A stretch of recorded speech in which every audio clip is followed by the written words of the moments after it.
কাছে জিজ্ঞেস করলাম, ভাই বাড়ি কোন জায়গায়? বলে হুজুর ব্রাহ্মণবাড়িয়া।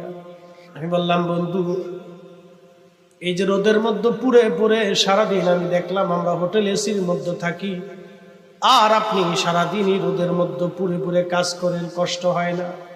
হুজুর কষ্ট হলেই বা কি করার আছে, আমি কি বাড়ি কি মা জানে? বলে হুজুর মাকে কি আর বলা যায়? বললে মা কষ্ট পাবে।